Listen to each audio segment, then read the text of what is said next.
When World War II began, Taiwan was a colony of Japan. It then came under the rule of the Republic of China after the war, when the Chinese government accepted the Japanese surrender on the island on behalf of the Allies. Not long after the war's end, hostilities resumed between the Republic of China government, led by the Kuomintang and Chiang Kai-shek, and the Chinese Communist Party, led by Mao Zedong. After a string of defeats culminating in the communist capture of the capital in Nanjing, Chiang Kai-shek retreated with his government to Taiwan. Also making the journey were around 1 million refugees, many of whom were soldiers.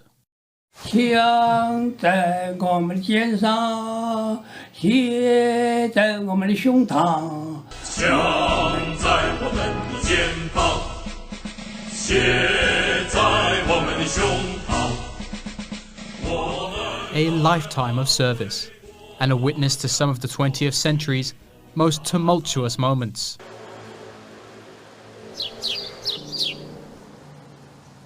我的名字是魏仲康，我今年97岁，出生于四川成都华阳县。Wei Chung-kang has dedicated his life to the Republic of China. So much so that he insisted on wearing an old army uniform to meet us at his home, a retirement village for veterans located in Jianghua County, central Taiwan. He is one of about 350 residents living in the facility, which is overseen by the government's Veteran Affairs Council. It's a place where ex-soldiers can enjoy their retirement and receive care while maintaining their independence. Wei joined the Republic of China Armed Forces when he was only 17 and has been a loyal soldier ever since, retreating along with Chiang Kai-shek and the Kuomintang government from China to Taiwan after the Chinese Civil War. But he didn't volunteer for the job. 我加入军队那个时候是晚上强迫把我抓去的。那个时候到云南，加入部队是54军。Wei found himself thrust into one of the Second World War's bloodiest conflicts, a battle between China on the Allied side and Japan. He took part in the Salween campaign, which saw more than 40,000 Chinese troops cooperate with US forces to attack the Japanese in Burma and reopen vital Allied supply lanes. While Wei remembers the Japanese as ferocious fighters, he bears no hatred towards the former enemy. 然后对日本人的感觉也没有什么了。当时两边对付的时候是你死我活，可是现在大家都和平了嘛，平时要认识都是好朋友，哪成了敌人呢？ The Japanese surrender in 1945 brought a long-awaited peace for many countries. But for Wei, the battles were just beginning. Before the year was out, he was fighting Chinese Communist Party forces under the leadership of Mao Zedong in a recommencement of a decades-long civil war between the Communists and Kuomintang. Wei remembers war against the Communists as being completely different to the battle against Japan.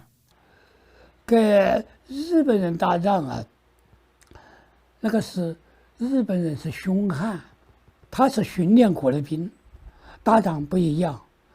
而中共的兵呢，他先用民兵来攻击你，这些没训练的来攻击你，你的子弹咚的，差不多快打光了。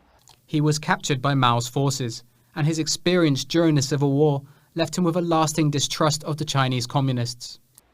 对老百姓，共产党他都是欺骗，都是不讲实话。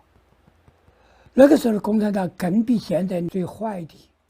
After escaping from the communists, Wei arrived in Taiwan in 1948, one of over 1 million people evacuated to the island at the end of the Civil War. In 1949, Mao Zedong declared the establishment of the People's Republic of China, leaving the Republic of China government in charge of only Taiwan and a few outlying islands. Wei has never returned since that day.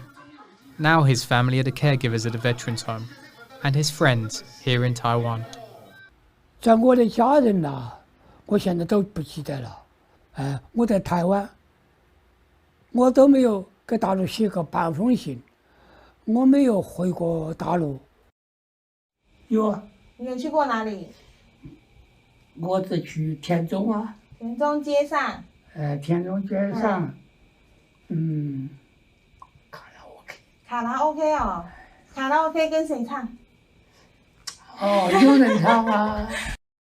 It has been well over half a century since Wei set sail for Taiwan.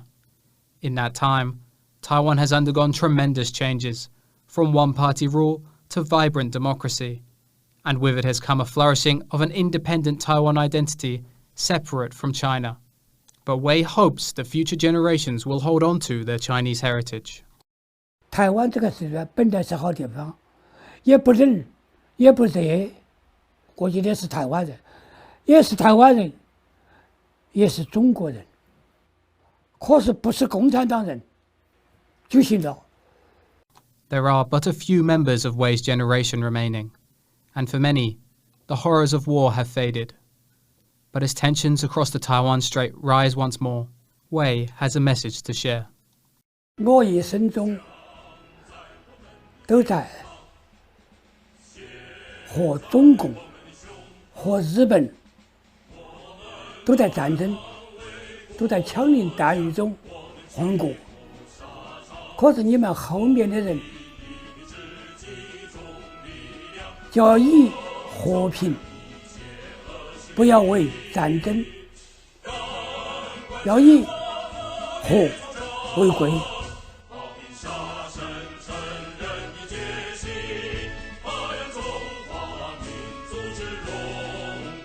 Ricky and Ed Moon for Taiwan Plus.